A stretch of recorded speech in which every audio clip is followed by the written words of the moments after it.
We are but days away from AEW Full Gear, a massive pay-per-view, and everybody's really excited, which is why other people were also excited for AEW Dynamite last week, because they was like, oh, what's gonna happen? Or maybe you were watching something else. Maybe something else was going on. Who knows? Not me. I only ever watch professional wrestling. And on that note too, thank you very much for voting in this week's Retro Ups and Downs poll.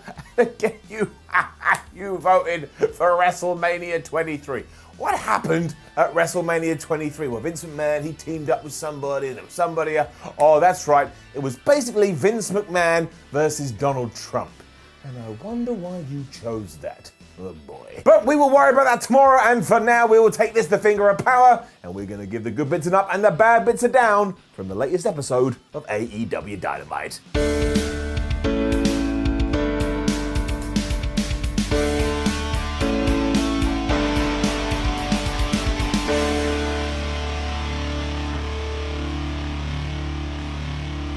Dynamite started with Chris Jericho, Jake Hager, and Santana saying how great they were, that Jake Hager's a really good guy and he's really, really good at mixed martial arts, and then turning their attentions to Maxwell Jacob Friedman and saying, but that guy, he really sucks. He doesn't have a killer instinct. MJF naturally was upset by this, so he got in their face and was like, oh yeah, you don't think I'm a killer? Well, I'm actually gonna murder someone. He didn't say that, but that was his point. I kind of like this, because here you had Le Champion who moans about everything, complaining that somebody else didn't have this instinct. The little things. And this was placed at the start of the show because our first match was going to be Sami Guevara and Ortiz taking on Maxwell and Wardlow, because you know, all those guys don't get on, who's getting it up. Friedman is just great too, because despite everything he had just said, he was like, I'll start the match, and then he just wussed out. But this was awesome because it allowed Wardlow to run wild, and I tell you, at some point in the future, Wardlow is going to be a major star of All Elite Wrestling. We all need to get on the Wardlow wagon now and ride it to happier times. There were even some "We Want Wardlow" chants, so again, he's on his way. And by the time Sami Guevara tagged in, I was just like, man, this guy, he wants to kill himself. Between Sami Guevara and Darby Allin, I swear they're like, I'm going to do as many flips and as many moves as possible. And if something happens to me, well, then it's going to be on my face. Obviously, this eventually boiled down to Sami and MJF being in the ring, because they've had all the beef up to this point. And do you know what Maxwell did? Poked him right in the eye. What an absolute prick. The Inner Circle fought their way back into this, and the absolute best bit is when Wardlow decided he wasn't going to take any more guff, and he just started to run wild. We also did that Tower of Doom spot, but it was Wardlow doing the throwing. He came across like the strongest man on the planet.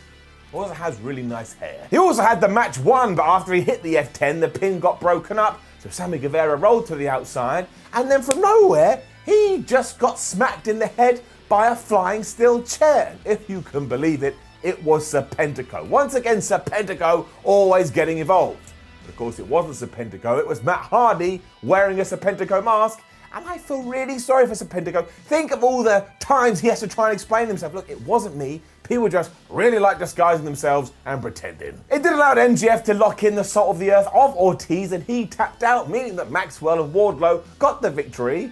And you don't usually kind of see those shenanigan finishes in AEW. That's why I thought it was fine. And also, let's face it, it ties directly into the MJF Inner Circle storyline. Jericho was also on commentary for this and for the entire evening. And as soon as MJF was in distance of him, he launched himself at the former Y2J. And honestly, they went flying through the boards. It looked kind of vicious. And of course, he did that to prove to his maybe future leader that he does have a killer instinct. I'm not talking about the game, you know, back in the day. Remember that? It was really, really good. Came out on Xbox again recently. Let's not worry about it. Deep down in my guts as well, I just have a funny feeling that something interesting is going to happen at the pay-per-view between these two guys. I don't mean like finger poke of doom or anything like that, but I think we better keep our eyes on it. We then just had a great interview with Kenny Omega. What a wonderful asshole he is becoming. He was speaking from his brand new home because he has relocated to Florida for a little while because he really wants to concentrate on this tournament and he wants to concentrate on this wrestling, and he may as well have just held up a sign that said Kenny Omega absolutely deserves to win this thing and should be AEW World Champion. That's basically everything that he said. He thinks it's his destiny to do all of this, and you can't disagree with that on the down low, or the Wardlow. Not funny. I think Kenny Omega should beat Hangman Page at Full Gear. I think he should go on to challenge Jon Moxley for that championship, and I think he should win it, and then we can just have all the fun in the world. Yes, this was very good. We then had a lot of nonsense for an AEW belt. I mean, everything was going down. It was proper chaotic. I actually quite had fun. It was Miro versus Trent because, of course, their respective teams are going to meet on Saturday. And beforehand, we had this clip from an interview that Excalibur had moderated between these two. And Trent was all like, oh, back at FCW, you were my young boy, which is basically my rookie, and you had to take care of me. And Miro was like, yeah, I drove you back from the gym. And then Trent went, and at Full Gear, you're going to be my young boy again. And I thought about that a lot, and I was like, I don't know what that means. Miro was kicking ass early on the outside. Chuck and Kip Sabian got into it, so they brawled to the back. And we had this little bit of a doo-doo-da-da with Penelope Ford and Orange Cassidy. She slapped him, so he put on the sunglasses. You know the deal. Of course, as soon as the Dark Order realized that the piece of fruit was at ringside, they came out to get him because they're also going to have a match at Full Gear. And do you know who got rid of them? I mean, the refs sent them to the back, but they were like, we're not going to the back. We're the Dark Order. It was Miro. He got in their face as if he was the principal of All Elite Wrestling and went, you better go. My word, did they run. So you see, there was a lot going on here, and that continued when Trent started to make his really great good guy comeback. But unfortunately, he did succumb to the game over submission. I mean, he was tapping away like a fish. There's a fish tap? I mean, absolutely not. They don't have any hands. Sabian was then back out so that both of these guys could take out the best friends before Orange Cassidy also returned, and he made the save after he dived off the top rope. Honestly, trying to keep up with this was like running around in a circle, but I guess it has set up everything once again for Full Gear. Almost like that was the intent. We then had the counterpoint to the Kenny Omega interview because Hangman Page was doing one, and this may have been even better.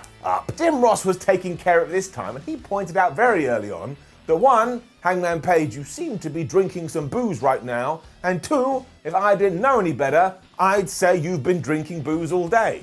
And he absolutely had. I mean, the cowboy was hammered. Page did admit to all of this though and said he was just doing it to take the edge off because he's really nervous about his finals match against Kenny Omega. And I don't know how they're doing this, given that it was Hangman Page that caused all this fracas after he got tricked by FTR, but the amount of sympathy I had for this man, and I don't even drink alcohol, but good grief, you can feel his pain and you can feel his apprehension. You don't have to be a rocket scientist to see how this all ties into his character progression throughout 2020. And even though I kind of desperately want him to win, my sort of wrestling part of my brain also like, no, it's got to be Kenny Omega. So AEW has just set this up brilliantly. You can disagree, that's what the comments are there for, but it's my show, and that's what I'm saying. I cannot wait to see what they're gonna do. Also, what the hell's gonna happen to him if he loses? He's already unhinged. I would fear for him. Team Taz were here next. They're not happy. Using logic to fuel his argument, which is always a good idea, Taz made the very good point that Brian Cage is currently ranked number 1, but do you see him having any title opportunities? No, you do not. Also, Ricky Starks has been on a tear, and is he getting anything either? No, he's not. Taz had even queued up for hours outside of Tony Khan's office, but he wouldn't talk to him, so now Taz really mad. Also still loves the colour orange. They've also decided to focus all of this rage on Darby Allin because he is getting a TNT title shot at Full Gear, and because of that, maybe they'll just be at ringside. This does not sound very good for the young contender. We were then having the Young Bucks versus Private Party. And look, as a tag team match, that will probably never be bad. Sami Guevara got his revenge on Matt Hardy because, of course, he came out with his new friends who were just beating him up. And you had to think to yourself, well, what is that going to do to Mark Quinn and Isaiah's overall well-being? Surely they're very, very worried about their friend. As it turned out, not so much. They kicked all the ass. This was kind of interesting too, as I'm pretty sure the story was that Private Party were this close to stealing one and maybe even screwing up the title match at the pay-per-view, and that's what the announcers kept saying as well. They're like, well, if Private Party does win, I don't know what we're going to do. And honestly, after a gin and juice, they were this close to winning. Matt Jackson, who'd been selling his ankle because that got screwed up, he broke it up at the last second. I mean, after that, my eyes did that weird emoji thing, you know, when it all looks like confused and worried, because that's how I felt. And this wasn't enough for Mark Quinn and Cassidy because they even stopped the Bucks hitting the Meltzer driver. But alas, they have about 72,000 moves they can finish you off with. They busted out the BTE trigger, and they did get the win but it left me feeling like they had done it out of the skin of their teeth. And then, man, I tell you, I did not expect this, because of course FTR was out here and they were beating everybody up like, we're the tag champions, and Tully Blanche had a chair like, ha ha, I'm gonna smash you in the face. And do you know who made the save? None other than that alcoholic Hangman Adam Page. Omega also arrived soon after this, but because the Cowboy had a chair, Jericho and commentary was like, he's gonna hit Kenny, he's gonna kick Kenny, and he didn't. And after they had calmed everything down, these two just stared at each other, and I could feel the emotion. There's like a little bit of love, and there's a little bit of hate, and there's a little bit of worry. There's just everything in this, and you kind of want them just to hug and make up. But damn it, they're not. But I love all the multiple stories that AEW has now weaved throughout all of these feuds. You could go in about 78 different directions, and all of them would probably be pretty good. We shall see. And then, you got me kidding me. It was the big promo off between Eddie Kingston and Jon Moxley. And let's not even muck around. Bring it down. There it is. Does Eddie Kingston know wrestling is a work? I designed this device myself. I'm just going to put in all the information for this week. We give it a second.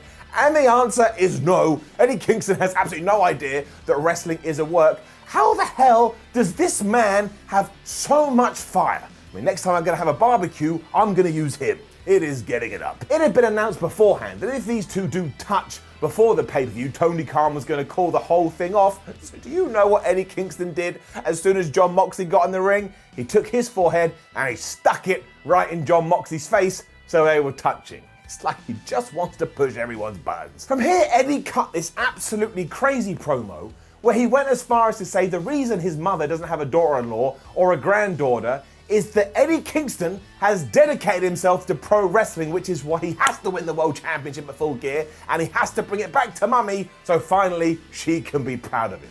I mean, I believe every word. I genuinely think this has happened in Eddie Kingston's life. Moxley then fired back saying that he knows Eddie's mother and they've been friends for years, and that he always said he was going to protect him, but now he can't because he's gone crazy, and that at the end of the day, he has just broken a promise to his own mother because he ain't winning the championship, and in fact, when all is said and done, he's gonna have to go and re-find himself. I have no words to describe this. If you enjoy two guys making professional wrestling feel real and talking from their guts and talking from their bones, you owe it to yourself to go and watch this. Moxley said the only promise that is gonna go down is the fact that Kingston will say I quit on Saturday night. If you had told me, if you came up to me and said, Simon, you know, they just started talking, no one had scripted this for them, it wasn't part of the concept, I'd be like, you know what, that doesn't surprise me at all. Just a round of applause for these guys. In many ways, this should have been the last thing we saw on AEW Dynamite, but I suppose you book the show and then you never know. Thumbs up. We then heard from Pac in the first time in months, and kind of oddly, him being in isolation has calmed him down and he's now kind of more of a normal guy. If you believe that, you'll believe anything. He's a bigger psychopath than ever. This was all so well done though, and it made the dude come across like he was bonkers. Like at one point he was in this crazy house and there was multiple versions of him laughing, and I'm swearing in the background you could hear Eddie Kingston talking, so clearly Pac is not happy that he basically broke up Death Triangle. This only went about 90 seconds, but by the end of it, again, hand on my hips, I was like, well, Pac's the greatest thing ever. And I haven't even seen him for 7 months. I cannot wait for him to go back. Honestly, the production here was fabu. It's then time to try and actually rev up this Ali storyline. You know, the bunny, and I kind of think that AEW should have just taken it and rested it over there. Like, I do appreciate that they're trying to make some sense of it and to explain, oh, this is why she's back with the Butcher and the Blade, but it's just so bizarre. Down. Basically, Dustin Rhodes, the hero that he was cutting this promo saying that next week he's going to sort this out. When the bunny did arrive, got in QT Marshall's face and was all like, oh, I'm really sorry I maxed out all your credit cards. Oh, boo hoo, boo hoo. I was like, I kind of think I needed to see that in video form. Like, I needed to see QT Marshall and the bunny or Ali, whatever, walking around and she's spending all his money. So I'm like, uh-oh, just hearing about it, but it doesn't hit me in the right emotional way. From nowhere, the Butcher and the Blade did arrive and they had weapons and they beat the hell out of the Natural Nightmares, and we found out that next week we're gonna get that match. So hopefully that can be the big blow off, and look, it will be really good. These four guys, they're very, very talented. It does just feel a teeny little bit messy. Nyla Rose then defeated Red Velvet Cake. Yeah, Red Velvet. It did exactly what it had to do. up. Rose is an absolute monster, so she wrecked Red Velvet here and even gave her the Beast Bomb at one point, but then was like, no, I'm not beating you up that way. Picked her up off on the mat, even though she was going to get the 1, 2, 3. And then when she saw Women's Champion Shida in the crowd, she was like, well, I'm going to use your finishing move because I am proving to you I am the best. She did that. 1, 2, 3.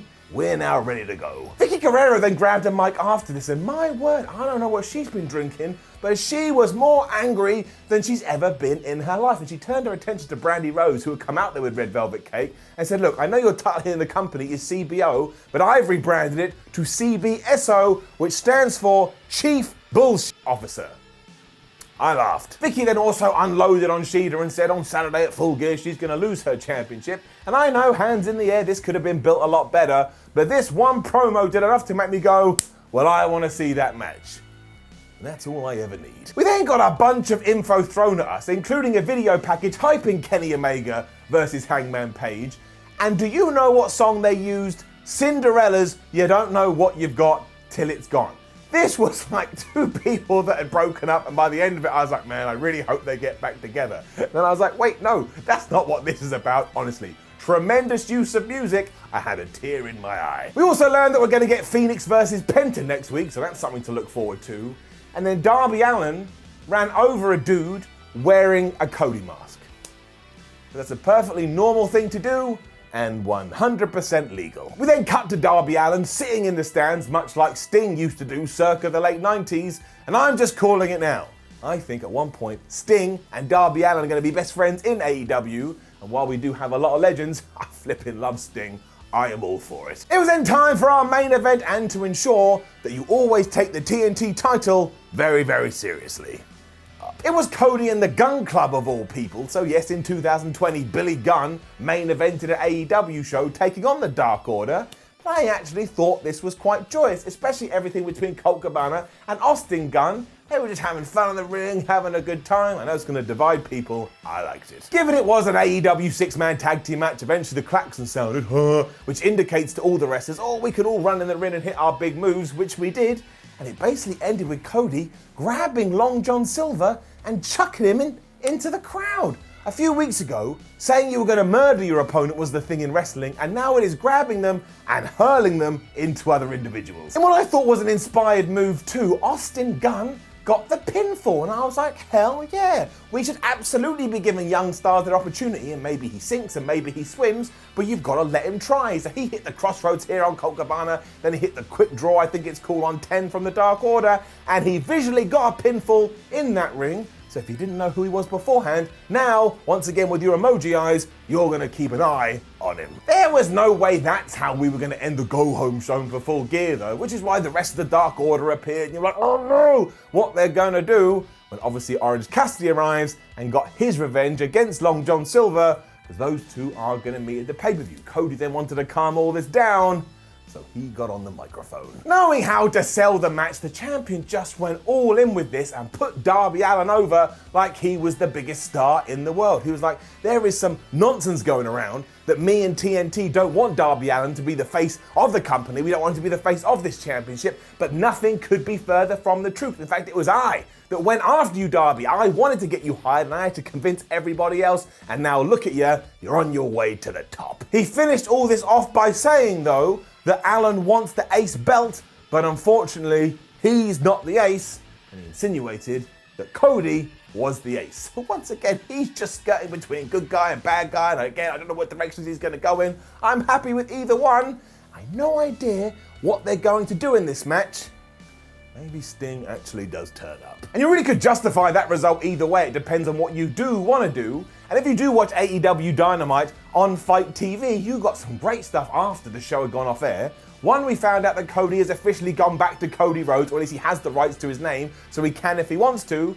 And then we just saw John Moxley getting prepped up to do some kind of video, and he was singing. Again, I don't think we were meant to see that, but it made me feel all peaches and cream in my tum-tum. So given that this was the final build to Full Gear, I thought AEW did a great job, which is doubly impressive because on paper, it seemed like a decent show, but it didn't feel like a banger, but it banged me hard.